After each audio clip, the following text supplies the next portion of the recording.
Hello and welcome to Between Two Servers, the show where multiplayer game developers talk about netcode, game development, and esports. Today with us is Victor Hugo Capelini with Tencent. He's really into esports in Sao Paulo, Brazil. Welcome to the show, Victor. Hi, Glenn. Thanks for having me. I'm very excited to have this conversation. Thanks for being on the show. Really appreciate it. So you're the senior esports manager at Tencent. What does that mean and what do you do? Yeah, that's a great question. Well, I've joined Tencent not that long ago. It's been 3 weeks up until now. Yeah, pretty recent. But I've Congratulations. Yeah, thank you. But it's been a wild ride already. Basically, I'm in charge of the entire operation of PUBG Mobile esports scene in Brazil, in the local market. Wow. So I need to understand how our community wants to compete. How do we make all of that work to build a very healthy esports scene with competitive tournaments that make sense, with good prizes for those that are participating, and also to develop a strategy that helps the game itself. Yeah. So you're living and working in Sao Paulo, Brazil. I only know it as the most amazing server hosting location in South America. In Brazil, if you're making a game and you don't have servers in Sao Paulo, shame on you, right? That's where the servers go. But Victor, could you tell me a bit more about the city? What's the city like, and what's it like living and working there? And what's esports like in Sao Paulo? Yeah, so I've been in São Paulo since 2014 when I came to college. It's been a long journey, but it's a crazy city. It's huge, first and foremost. It's basically like an LA scale LATAM city, isn't it? I've heard it's massive. Yeah, it's massive. Like you have a west zone, a north zone, a south zone, an east zone, and they're cities by themselves. It's very mega city. Yeah, it's a mega city, and every city surrounding São Paulo also lives for São Paulo. Like it's that huge, and so you have all kinds of lives around here. If you go to a certain region, you'll see the classic favelas that Brazil is known for, but at the same time, you have like this huge financial district that encompasses all of the richness that Brazil has. So it's quite crazy to live here. Culturally, it's always booming. So I love São Paulo. Even the bad and the good, it all makes sense to me. But in terms of esports, it's very interesting to see where we were 10 years ago and how we're working right now. Because 10 years ago, what was it 10 years ago? Like what was it like, and how has it changed? Yeah, so we basically had as esports in Brazil in general, it was CS, Counter-Strike, right? Yeah. We have a very, very strong Counter-Strike scene in Brazil with a lot of world championships. And League of Legends was just starting. And now we see that they're just two players. They're huge. They're that big. But you see other games coming to the forefront, like Free Fire is massive in Brazil and has a wide reach with people that 5 years ago weren't even aware that esports was a possibility. So you see this change, and you see how this is about the entirety of Brazil. There is an evolution for esports in Brazil, and I believe we're starting to go outside of São Paulo and starting to reach different regions. Yeah. So let's talk about the other regions of South America, because obviously it's a huge country. And I mean, from my personal experience, I know that if you're in Peru, or if you're in Bogota, Colombia, it's pretty difficult to get connectivity to Sao Paulo. That's of low latency just due to geography. So is it a series of regions in South America? I mean, or is it sort of like Argentina, Brazil, like maybe a bit of Chile down in the south? Yeah, Is the upper central really a different region in your mind? there are a lot of differences depending on the games, Right. which servers they use and how they're structured.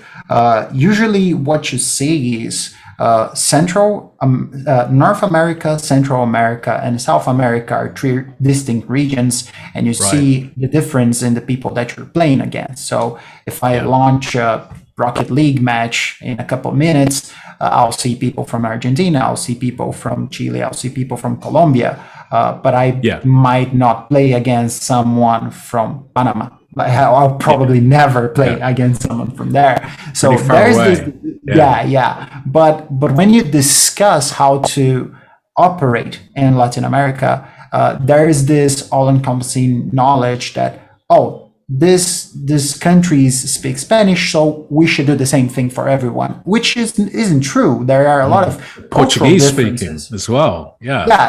Brazil is kind of outside that because people understand that it's a different language, so it might have a different culture, but it's bigger than that, because you see that Chile is quite different from Argentina, that is quite different from Peru, and you need to take that into consideration when you're building, be it a game or an esports initiative. The cultural aspects of each country being very different across South America has a strong impact for game developers and people running esports. I believe so. Of course, it's easier when you're speaking with 5 different countries that all speak the same language. It's easier to communicate, and there are a lot of things that are common, especially when you see the history of these countries and how they're based on a similar foundation, but you need to take advantage of the differences that each one has and try to build something specific for that audience, because in the long run they'll be closer to you once they perceive that you're taking care of them. Yeah. So how do you as an esports manager take care of the players and foster this? What does that role look like? That's a big challenge in and by itself.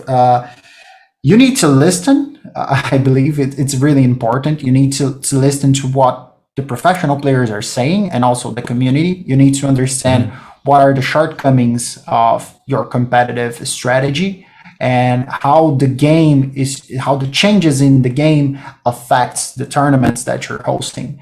So let's say a new update comes around, and this update changes a specific weapon or a specific character. How does this factor in the development of your tournament? Should you start using the new update? Should you finish the current tournament without adding all of those changes to the game? Because the meta defines what you're going to do in your next weeks. So it's so funny when you think about a game and game development, and I mean I've made games, and I've made multiplayer games, and some of them I'm really proud of, and I'm just really happy to create something and release it. But games never stay still after they're released. But what if football changed a rule mid-season? Yeah, right. That's a great comparison. I mean, that's insane. Like, no, I'm trying to play a championship here. Yes, stop changing the freaking rules. Right. Yeah, you see the evolution of football with video referees, like, and the whole discussion that this raises. Like, there's still people in Brazil specifically. There's still people that are completely against it and think that no, this shouldn't happen. You should have the structure that it was always played out. Like, but for games that's unreasonable, because the game is changing. Yeah. If the game isn't changing, you're not keeping your audience engaged, you're and not bringing taking the people. feedback. So is this where the seasons come from for games? Because I mean, I can certainly understand if I've got season 36, season 37, and we take the feedback and the analysis and the player, and then that feeds into the next season. I can understand how that could make a lot of sense. Do game developers push tuning changes mid-season in some games? How does that get received? It all comes down to understanding what the audience feels like and what's the vision for the game itself. Like, A good example, I believe, is Overwatch. Overwatch competitively is started as a very basic structure in terms of meta. Like you had 2 tanks, 2 healers, 2 DPS dealers. But then this evolved, and you saw like 3 tanks and 2 healers and 1 DPS, and this is evolving. And as this evolves, this evolution, did it come from the players and the way that they played, or did the devs drive this evolution? And that's the cool part of the puzzle, because a lot of it comes from the players and how they start to understand the mechanics of the game and how each hero or each champion impacts the style of the matches and how each one responds to each other. But then the devs, they start to understand, okay, this is how our audience is playing. This is how our gamers are playing. So what can we add to make this more interesting? Or how can we respond to this specific character or ability being the end all be all of the game? So this is something that makes building an esports league so challenging, because sometimes you need to look at the state of the game, look at the difficulties that the community is having and the players are having, and the upcoming things that are going to be added to the game, and say, okay, for this season we're not doing this and that, or this hero is banned for this much time, because if we allow it, a lot of things will change in the competitive meta. All of this is very challenging because you need to factor in different scenarios and also how the players are starting to understand where the game is going. Right. So this is leading into something that I've sort of been wondering as a game developer. I mean, I'll just be honest. I don't watch people play games. Right. I'm 45 and I'm just kind of like, I understand it. It's a thing. I get it. I get the idea of a spectator sport. I get the appreciation of virtuosity. And this is all super awesome, but I'm just too old for this shit. But I make games, and I'm wondering, like, when I make a game, how can I support that game becoming a sport? Like, what do I have to do to take a game? What does a game have to do to turn into a sport? What does that look like? That's the $1 billion question, I'd say.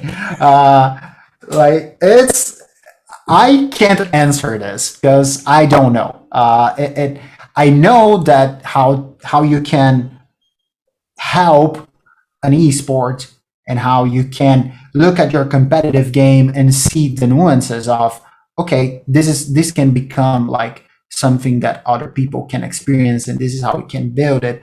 But a few things to take into consideration is the game needs to be fair.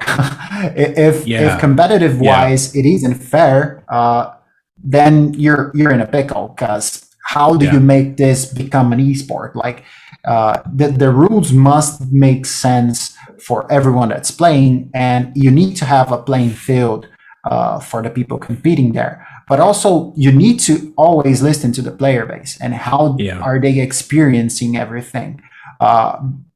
Let's say players are unhappy with a change you made.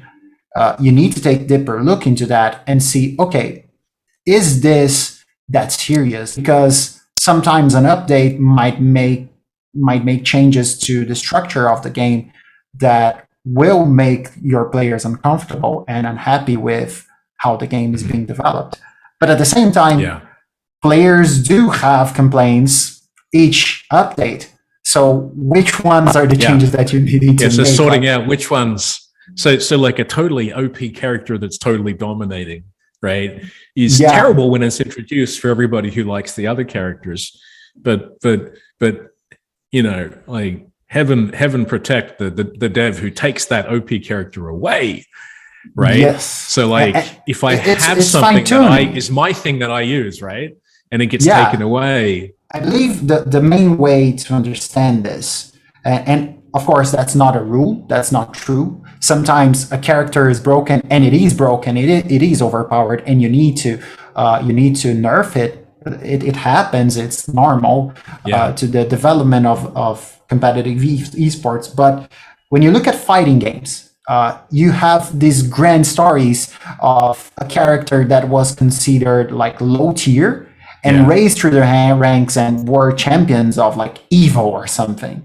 And that's where the professionals come in. A good friend of mine was like a hardcore Dalsim player in Street Fighter, and everyone's like, Dalsim, come on. Yeah, but that was his thing. Yeah, and that's where professionals come in, because these guys truly understand the game and how each thing works alongside each other. And you need to understand how they're playing and what they're doing with the characters that you've introduced or the abilities that you're showing, and see, okay, what are they making of it? And how does this affect the entire community? Like, is the community learning and adapting to what we are offering, or is this just dominating the game, and is it losing like the engaging part of it? Because it's basic stuff, but it needs to be fair and it needs to be fun. If it isn't fun anymore, if it's just I'm doing this because the meta tells me to, and every change I make isn't being effective, then you might be in a situation in which changes are necessary. So tell me about the player activity in esports in Sao Paulo and LATAM. Is it people playing at home on online tournaments, or should I think of it as people coming together in front of audiences and playing? How do those two things mix? Also with COVID, obviously, I mean, we've had a terrible situation in South America for 2 years. So I mean, COVID definitely changed things. You don't like, we're starting to see offline tournaments, like LAN tournaments, happen right now. Like these are coming back, but for these past 2 years it was all online, and you didn't see like the actual teams competing against each other, and all of that tension that builds up when each player is looking each other in the eye. So that's something that when you look at esports and competitive gaming, it's a strength, because you don't need everyone in the same place to actually have a valid competition. But at the same time, you lose so much because you're missing things. It's very, very interesting to be part of that. In 2019, the Free Fire World Series happened in Rio de Janeiro, and I went there. It was like filled with people, and it had like a very interesting turn of events by the end, because one of the Brazilian teams was like 2 matches behind of the Russian team that was leading the competition, and they managed to turn it around and beat the champions.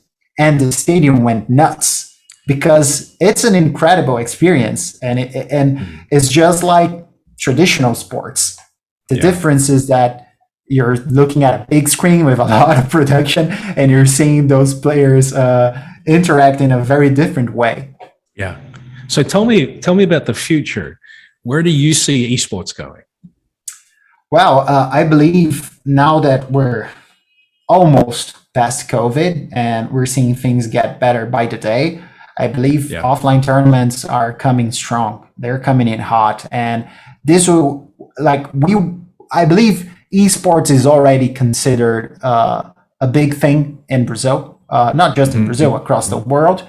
But people still didn't have like the direct contact with it. Like, I believe people need to see it like in person to finally get a grasp of, okay, this is what esports look like, and this is the type of experience I can have as a watcher. Because the thing about esports, and speaking from experience, I have never played League of Legends. Never, ever.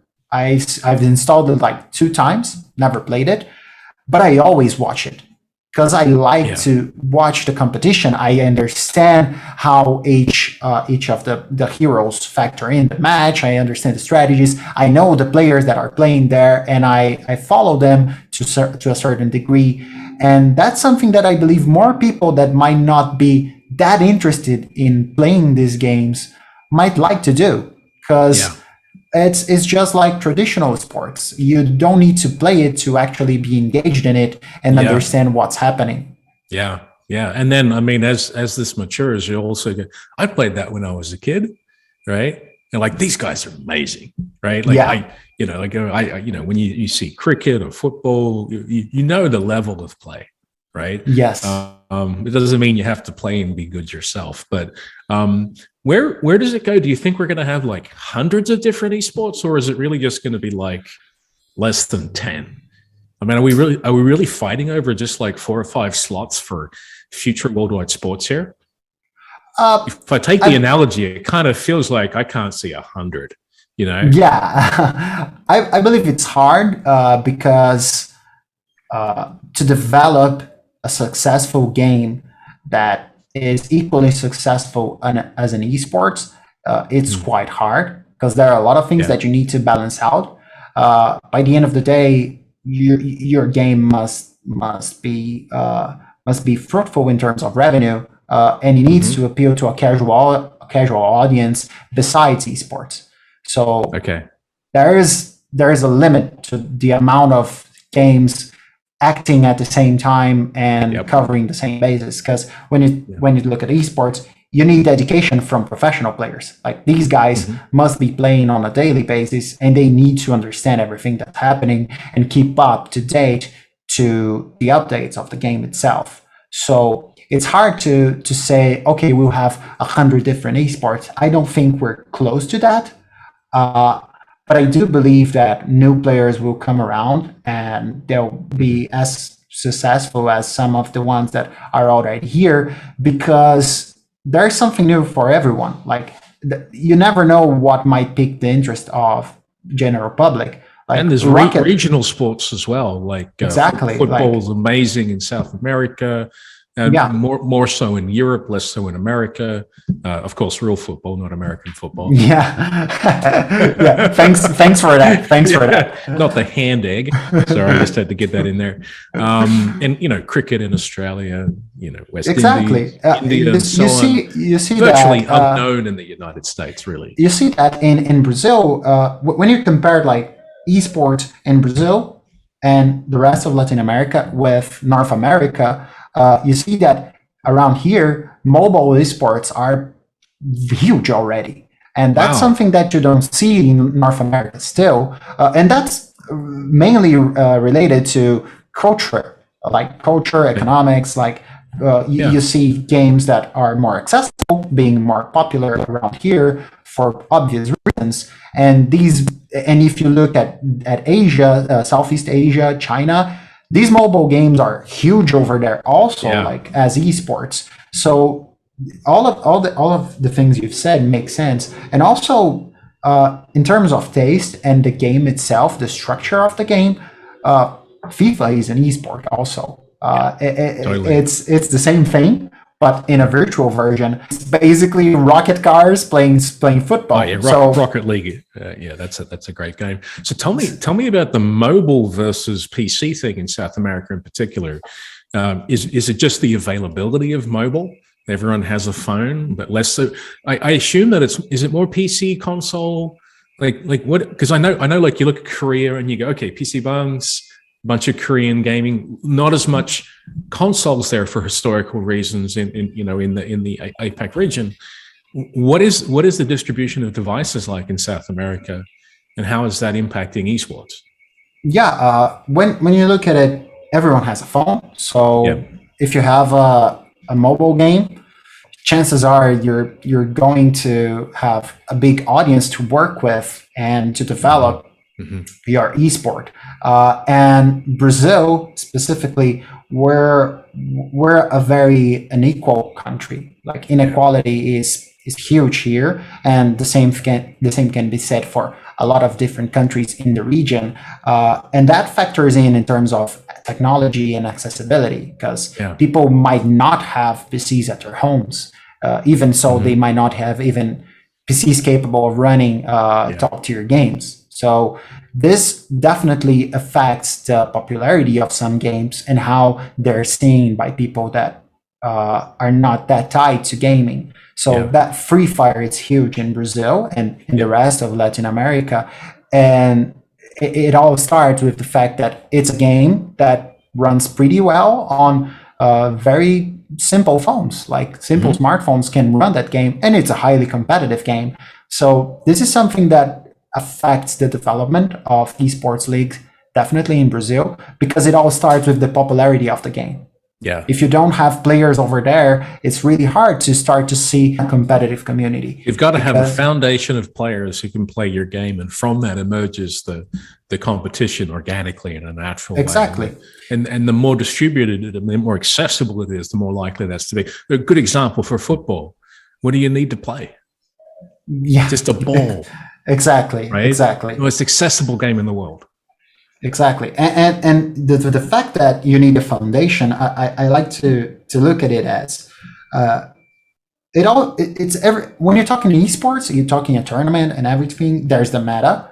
And the meta is something that comes together based on what the community is experiencing and discussing. So if you don't have a big community already playing your game and understanding what you're offering them with updates, with differences in the rules and the mechanics, then a meta is not being built. So you need to understand that the community will start to clash and see how the competition is developing. And then you start to build a competitive scene and an esports league and all of that. So it all starts with the players. If you don't have players, it's hard to make a game become an esport. You need to develop a game. Your game must be fun.